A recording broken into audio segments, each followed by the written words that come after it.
So, this episode was a wild ride, and it gave me all the feels, and the ending really didn't surprise me that much. So, first of all, obviously, spoilers for Supernatural Season 13, Episode 23, Let the Good Times Roll. If you don't want spoilers for that, please leave now. On the topic of spoilers, I've had people blowing up my phone. I'm looking at you, Birdie. I've had people blowing up my phone talking about people who don't tag their spoilers, okay? Please tag your spoilers, okay? I know several people who do not get to immediately watch the episode live or it comes out the next day or something, okay? So please tag your spoilers because not everybody can watch it live, okay? And they want the enjoyment of surprise, okay? They don't want it spoiled for them. At least most don't, okay? And, third of all, my voice might go in and out a bit, and it's already kind of low, mostly because I was screaming bloody murder at the TV not half an hour ago. So, well, I guess it'd be half an hour when I made this, but we all know it's going to take forever for me to edit this shit. So, I was screaming at the TV, my throat hurts. That's the only explanation I can give you. Let's just get into it. The retirement plan. The only thing I want to say about that is that between Dean talking about it and between Sam's dream about it, I definitely think it's a theme. It definitely pointed to the darker things that were coming or that are here. And I just really hope that they, get that in the end, or at least alludes to that, because they've now set out the end game for both of them. That you've seen them wanting to have a semi-peaceful life, maybe not retiring fully because we know them, but being able to have peace of some kind without worrying about the world ending, So that's all I have to say about that. Jack, this episode. Oh boy. Okay. So many things. All I've got to say is my poor nougat boy. He went through so much. He was, before this episode, yeah, he'd been through some things and he was working through some stuff, but I was right in my last rant when I said they were going to leave him in a worse place because, hot damn, okay. The nightmares, about the guilt eating away at him for those people dying, for him not being able to save them. It's really getting to him. And then you have, him going off after the whole gas station incident and, punching himself and hurting himself and being like, why? Why do you keep hurting people? And he gets really frustrated and he almost starts crying. My poor nougat boy starts crying. I can't handle that. Okay, he deserves better than that. They all do. But that's not what I'm talking about right now. So, that happens, and I guess I could say I want to be as quick as possible about this, okay?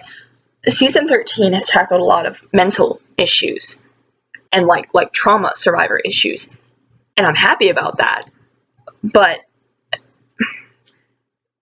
let's be honest, they're going to screw it up eventually, okay? Especially if they have Buck Lemon going on it, because no, just not them. Anyone but them. And, they've had Sam and Rowena with their PTSD and seeing Lucifer's true face, and they never really fully finished that arc. I don't know if it's still going or if they just kind of forgot about it or what. Basically, this needed to be a 2-hour episode, and it wasn't. So, there's that, and then there's obviously Gabriel and I swear, okay, I will stick by this theory, not because it makes me happy, but because it makes sense, and because it's what I've always thought of since seeing all those details, is that they perfectly wrote Gabriel as a trauma survivor, specifically in the topic of sexual assault and rape.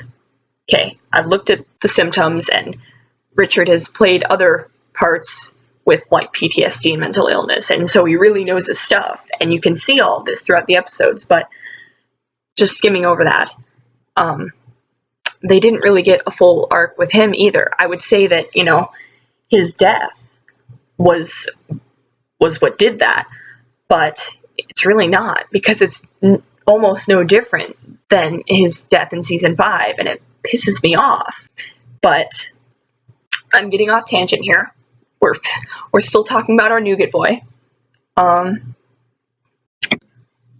So yeah, they left him off in a worse place than he was before, and he definitely has most of his innocence taken away, and it makes me sad because he could do great things. He's good, and it just absolutely kills me because he just doesn't have the proper guidance or the enough life experience to think for himself and to go off on his own. And there's just so much potential there, and I just really hope the writers stick with that and build upon it. Because if they kill him off, we're not even talking about that right now.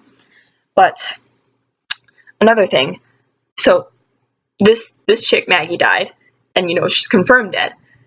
And they're about to give her a funeral, the Hunter's funeral and everything. But here's my question. If she was dead, where was her soul? She came from the other universe, right? And she came here and she died here. But Lucifer brought her soul back. And, you know, he warned, he said, you know, people don't always come back normally. And then we point out, you know, Winchester's dying over and over because, hey, it's funny. Kind of. Yeah, not after this episode. But, you know, that happens. And I was like, what happened? Did a Reaper just not pick her up? You know, was she in the veil? Or, you know, if she had a copy of herself in the other universe, like, how does that work? I mean, that was just kind of a random thought I had, not an actual plot rant about, but it's weird. Okay, I just had to mention that. But I think the main thing that bothered me here, again, the ending didn't really surprise me. You know, people have been posting meta and theories about it the whole time.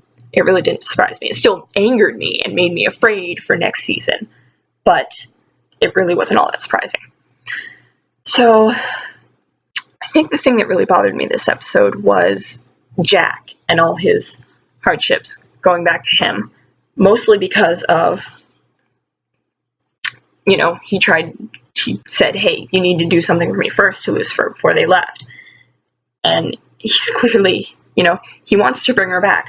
And I just had, of course, I'm weird, and I'm a fanfic writer, and I've maladaptive daydreaming. So, of course, naturally, just earlier today, I was thinking to myself, you know, somebody needs to tell him,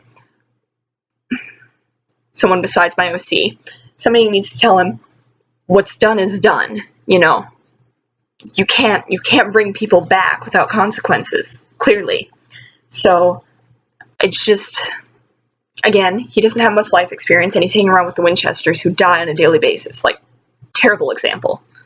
But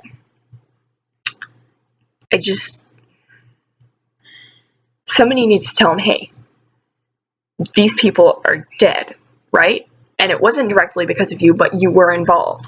And I get the guilt that's crushing, that you're being crushed underneath.